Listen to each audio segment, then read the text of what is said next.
Class में हम लोग पढ़ेंगे दिल्ली दरबार। और दिल्ली दरबार एक बहुत महत्वपूर्ण जो कहा जाता है कि अंग्रेजों का इसमें निर्णय होता है, और इसके बारे में विस्तृत आज की क्लास में हम लोग चर्चा करेंगे। ठीक है, कि आखिर क्या ऐसा परिस्थिति बना कि अंग्रेजी सत्ता ने दिल्ली दरबार का आयोजन किया। विशेष रूप से दिल्ली दरबार 1911 का हम लोग अध्ययन करेंगे, लेकिन इसके पहले सबसे पहले समझेंगे कि आज तक भारतीय इतिहास में 3 दिल्ली दरबार का आयोजन किए गए। कितने दिल्ली दरबार का आयोजन हुआ? 3। मुख्य रूप से 3 दिल्ली दरबार का आयोजन हुआ। और ये 3 दिल्ली दरबार का आयोजन के पीछे क्या मंशा थी और कैसे होता था, क्या कारण था?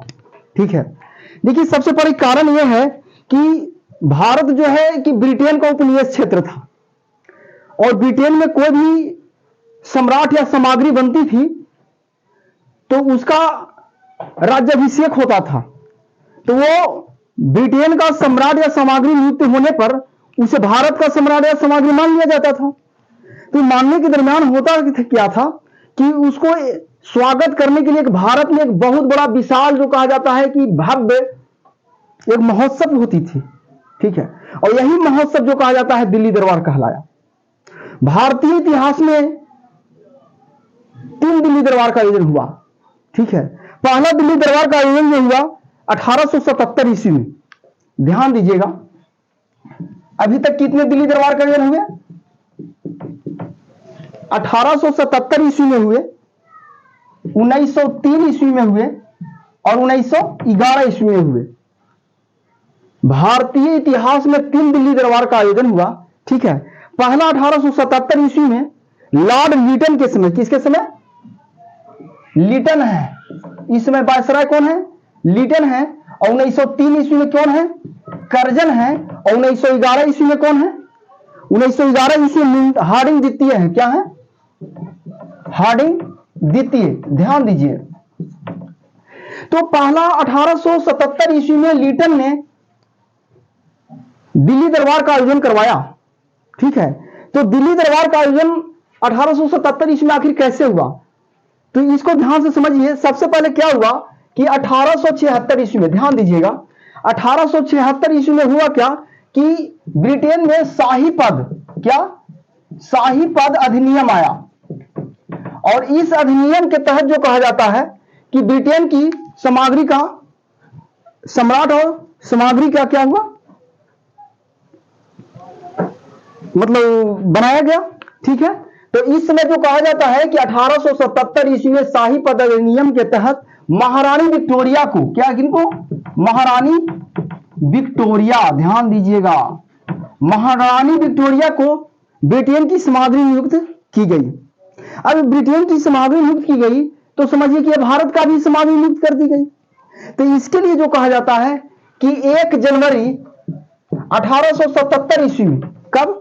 1 जनवरी 1877 ईस्वी में लिटन ने दिल्ली में बहुत बड़ा भव्य दरबार का आयोजन करता है।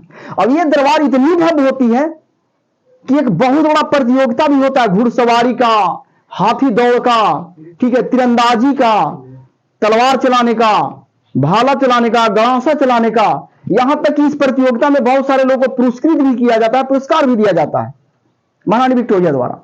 यानी अंग्रेजी सत्ता जो है अपनी आन बान और स्वाभिमान से भारतीय लोगों को क्या करना चाहती थी? भयभीत करना चाहती थी इस आयोजन करके, और अपनी जो सत्ता को और मजबूत, जड़े को मजबूत बनाना चाहती थी।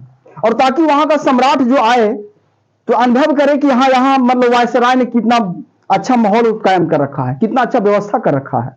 तो इसके लिए 1 जनवरी 1877 ईस्वी में जो कहा जाता है विक्टोरिया, महारानी विक्टोरिया को क्या किया गया?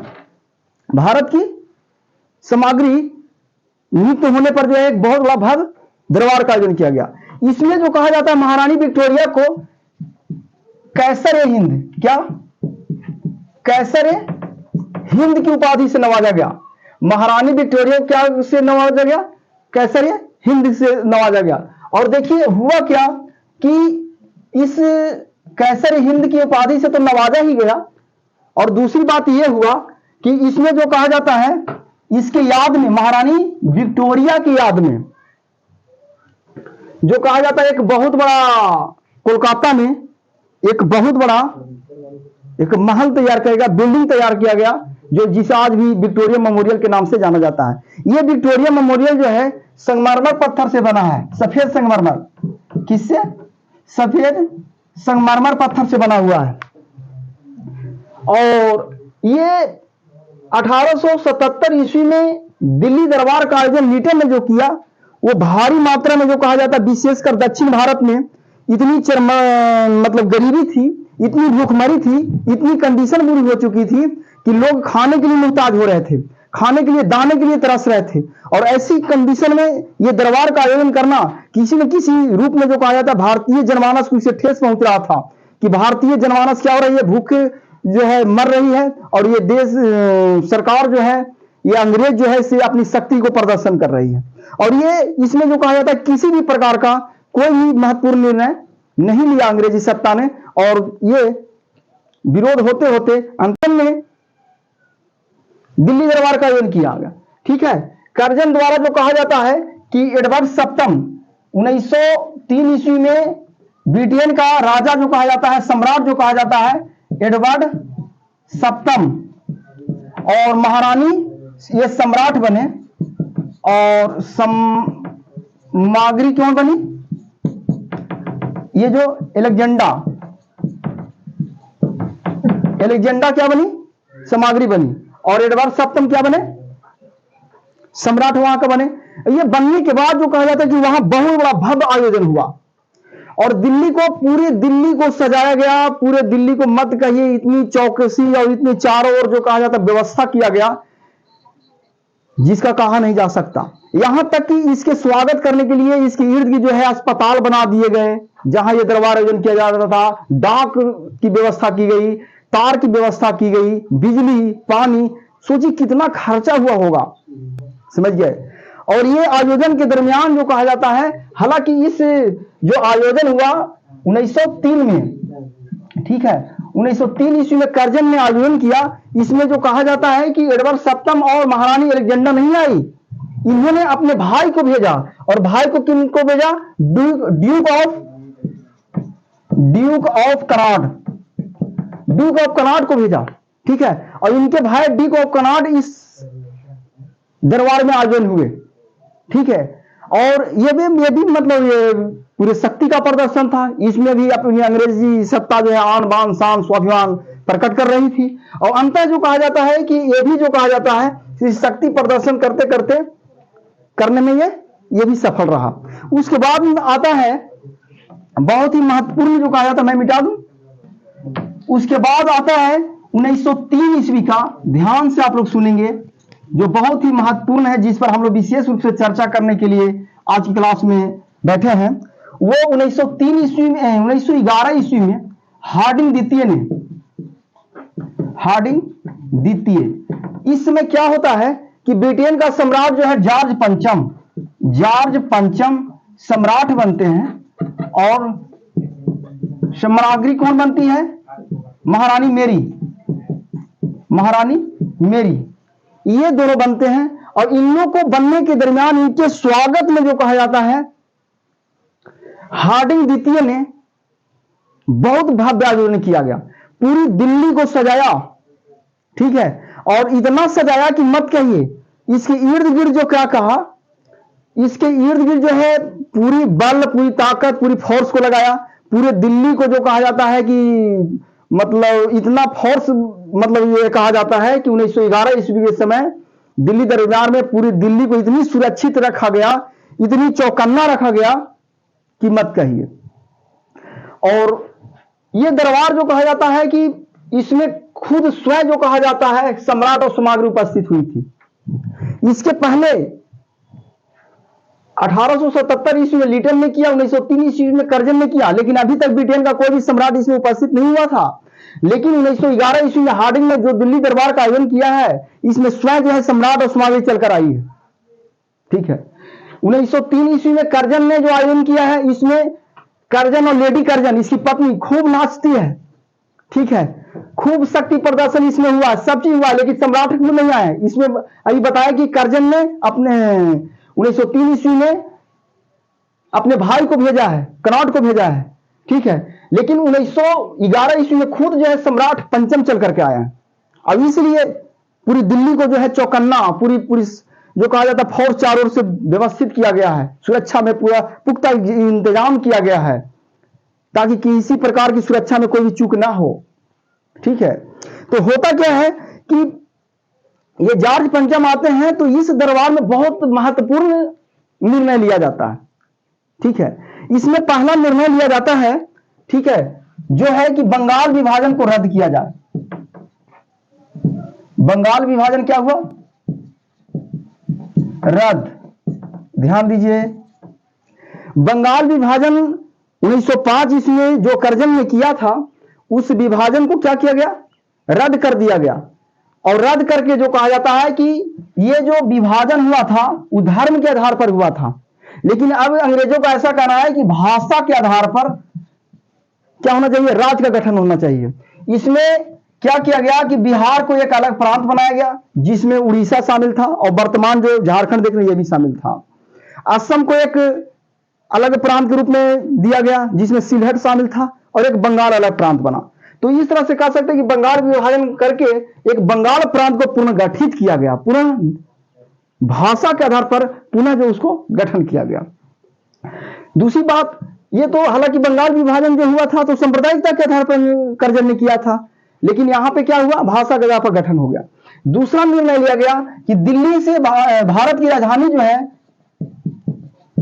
कोलकाता से राजधानी दिल्ली स्थानांतरित, ठीक है।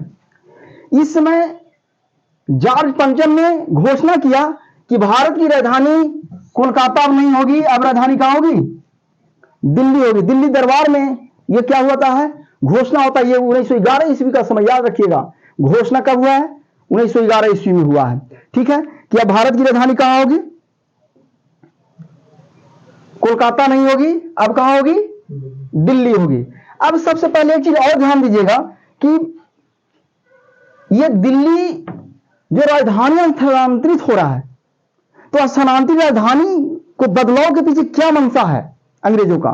तो सबसे पहला जो कहा जाता है राजधानी परिवर्तन का पहला कारण क्या है कि प्रथम विश्व युद्ध। ध्यान दीजिएगा, जिस तरह से पूरे विश्व में उपनिवेशवाद को लेकर, उपनिवेश को लेकर एक दूसरे में होड़ मचा हुआ था, तो ऐसा आहट महसूस हो रहा था कि आज न कल किसी न किसी रूप में एक बहुत बड़ा विनाशकारी युद्ध होगा। और इस आहट को भाप करके अंग्रेजी सत्ता ने यह निर्णय लिया कि भारत की राजधानी कोलकाता से कहां लाना चाहिए? दिल्ली लाना चाहिए। क्यों? क्योंकि आप जब देख रहे हैं मैप को देखिए, ध्यान दीजिए, ये कोलकाता जो पड़ रहा है ये समुद्र तटीय इलाका में पड़ रहा है, और समुद्र तटीय इलाका में उस समय जो कहा जाता है जलमार्ग बहुत मजबूत था, नौसेना नौशक्ति बहुत मजबूत थी। आज के समय जैसा हवाई जहाज का मजबूती नहीं थी, नौशक्ति का पूर्णतः ज्यादा उपयोग होता था, और यूरोप से जो ज्यादातर लोग तो नौशक्ति से ही आएंगे। अब इसको भाप करके अंग्रेजी सत्ता ने इसको, दिल्ली को, प्रथम विश्व युद्ध की आशंका पहले से इसकी हो चुकी थी और ऐसा लग रहा था कि मेरा उपनिवेश से कहीं ना कहीं कोई अटैक करेगा। इस बात को लेकर कि इसको स्थानांतरित करके कहां आ गया? मध्य भाग में लेके आ गया, इसकी सुरक्षा को दृष्टिकोण से लेकर के। तो हम बोल सकते हैं कि प्रथम विश्व युद्ध का भी एक आहट भी को ध्यान में रखते हुए उसने पहले ही अपने आप को सुरक्षित महसूस कर लिया। दूसरा कारण यह है कि दिल्ली जो कहा जाता है कि केंद्र में, सेंटर में है, जहां से पूरे देश का नेतृत्व बहुत आसानी से किया जा सकता है, यह भी एक कारण है राजधानी परिवर्तन में। और दूसरी बात कि यहां से अफगान और ईरान का तक इसका उपनिवेश था। अफगान देख रहे हैं, ईरान देख रहे हैं, इराक देख रहे हैं, सब इसी के अंदर में था। तो यहां से जो कहा जाता है इसको बहुत आसानी पड़ता था, इसलिए भी जो कहा जाता है कि अफगान और ईरान के इलाकों तक इसको सुरक्षा करने में, इसको देख रेख करने में, इसको नियंत्रण करने में बहुत आसान थी। तो दूसरा बात हम बोल सकते हैं नियंत्रण को लेकर के भी, सत्ता को नियंत्रण कैसे करेंगे। तीसरा कारण राजधानी परिवर्तन का तीसरा कारण है कि बंगाल में दिन प्रतिदिन उग्रवादियों का गढ़ बनता जा रहा था, और किसी न किसी रूप में आए दिन, प्रत्येक दिन अंग्रेजी सत्ता को राष्ट्रवादियों से चुनौतियों का सामना करना पड़ रहा था, विरोध का सामना करना पड़ रहा था। और ऐसी स्थिति में उसको ऐसा लग रहा था कि ये विरोध अगर ऐसा होता रहा तो आज नजीब पर जिस तरह से राष्ट्रवादी उग्र का रूप धारण करते जा रहे हैं, तो इनके जो भी राजधानी थी, तो जो भी इनके वायसराय और इनके पदाधिकारी जो भी रहते थे, तो उनको किसी न किसी रूप में अपनी जान की असुरक्षित महसूस कर रहे थे, अपने आप को खतरा महसूस कर रहे थे। इसको लेकर के भी इन्होंने राजधानी को परिवर्तित किया। ठीक है, तो ये आप जानेंगे कि ये चीज हुआ। एक और मैं आपको बात सुनाता हूं, ये तो आप समझ गए राजधानी परिवर्तन हुआ, दो बहुत महत्वपूर्ण इसमें निर्णय लिए गए। एक चीज और है कि इसी में जो कहा जाता है कि राजधानी परिवर्तन का स्थानांतरण की घोषणा हुआ, और क्या हुआ, नींव भी डाला। कौन? जॉर्ज पंचम ने राजधानी का नींव डाला, शिलान्यास किया। एक चीज और है कि प्रथम विश्व युद्ध तो हुआ, नियंत्रण कारण बना, नियंत्रण हुआ, लेकिन अब ध्यान दीजिए, मैं मिटाऊंगा थोड़ा सा ध्यान दीजिए कि देखिए ये समय ऐसा है कि 1911 ईस्वी का समय है। ध्यान दीजिए यहां पे 1911 ईस्वी का समय है, और भारतीय राष्ट्रीय कांग्रेस, ध्यान दीजिए, और इधर क्या है, दिल्ली दरबार। ये भी दिसंबर 1911 ईस्वी में ये कार्यक्रम हो रहे हैं, और ये भी दिसंबर 1911 ईस्वी में ये कोलकाता में अधिवेशन हो रहे हैं, और ये जो कहा जाता है दिल्ली में आयोजन हो रहा है। ध्यान दीजिएगा, यहां पे बहुत बारीकी से समझने की जरूरत है। 1911 ईस्वी में भारतीय राष्ट्रीय कांग्रेस का अधिवेशन कोलकाता में होता है, और इसके अध्यक्ष हैं पंडित विष्णु नारायण धर। कौन है? पंडित विष्णु नारायण धर हैं इसके अध्यक्ष हैं, और यहां पर दिल्ली दरबार का आयोजन हो रहा है। देखिए अब दोनों एक दूसरे के कंपेयर है, दोनों समय में इधर हो रहा है दिल्ली दरबार, और उधर भारतीय राष्ट्रीय कांग्रेस अधिवेशन हो रहा है। इसी अधिवेशन में सबसे पहले जो कहा जाता है कि जन गण मन गाया गया। जन गण मन किसने? 1911 ईस्वी में भारतीय राष्ट्रीय कांग्रेस के अधिवेशन में जन गण मन, ठीक है, ये गाया गया। और इसमें टैगोर द्वारा रचित जो जनगण जो भारत का राष्ट्रगान है, ये सबसे पहले कोलकाता अधिवेशन में 1911 ईस्वी में पंडित विष्णु नारायण धर की अध्यक्षता में गाया गया। ठीक है, अब यहां ध्यान देने की जरूरत है, जनगण मन तो गाया गया ही, एक चीज और हुआ कि इसी समय बादशाह हमार एक जो कहा जाता है गीत लिखा गया, और ये कौन लिखे? रामभुज चौधरी ने लिखा। किसने लिखा? रामभुज चौधरी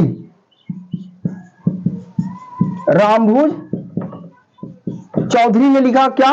बादशाह हमार। और इस अधिवेशन में देखिए सबसे पहले 1911 ईस्वी के भारतीय राष्ट्रीय कांग्रेस के कोलकाता अधिवेशन में पंडित विष्णु नारायण की अध्यक्षता में कांग्रेस ने यह पारित किया कि जो महाराज जो आ रहे हैं, सम्राट जो आ रहे हैं,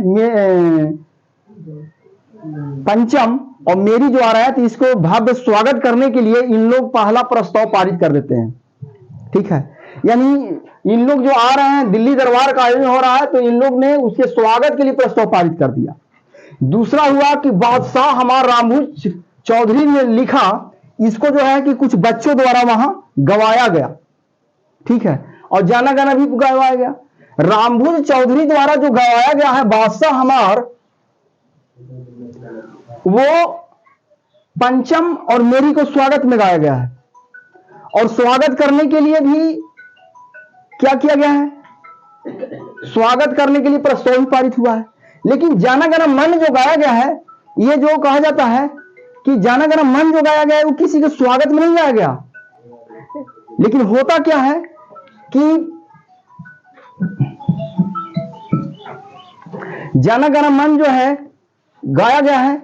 अब देखिए क्या होता है कि बंगाली पत्रिका है,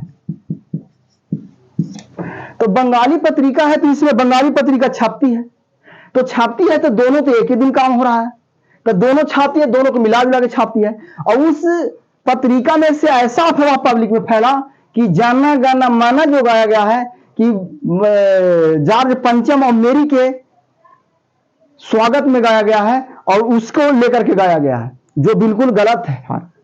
ऐसा नहीं था, क्योंकि जाना गाना माना जो है टैगोर द्वारा रचित है। पहला अधिवेशन में यहां तो गाया गया, लेकिन मेरी और पंचम से इसका कोई ताल्लुकात नहीं और न इसके कोई से रिलेटेड है, ऐसा इतिहासकारों का कहना है।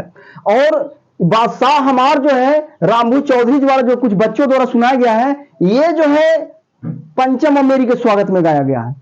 और कांग्रेस ने जो है महारानी मेरी और पंचम को स्वागत करने के लिए जो है प्रस्ताव पारित किया, ये सच्चाई है। कई सारा बुक में कई जगह ऐसा मतभेद है इतिहासकारों में या कहीं पे, किन्हीं लोगों का कहना है कि सबसे पहले जो कहा जाता है महारानी मेरी और जॉर्ज पंचम जो है उसके स्वागत करने के उद्देश्य से जो है सबसे पहले ये गीत को रविन्द्रनाथ टैगोर द्वारा रचित जो है कोलकाता अधिवेशन में गाया गया, जो बिल्कुल गलत है। ठीक है, आज मैं यहीं पे वीडियो स्थगित करूंगा और ध्यान दीजिए। और अगला वीडियो में हम लोग में चलेंगे दिल्ली बम कांड, जो राजधानी परिवर्तन है। अब राजधानी जो परिवर्तन की ओर जा रहा है और पूरी शान और शौकत के साथ जो कहा जाता है हार्डिंग अब कलकत्ता से दिल्ली की ओर स्थानांतरित कूच करेंगे। अब इसी को लेकर के जो है दिल्ली बम कांड होगा, दिल्ली लाहौर बम कांड होगा। ये कैसे होगा, पूरी कहानी को, बहुत रोचक कहानी है, इसको आप अगले क्लास में पढ़ेंगे। तब तक के लिए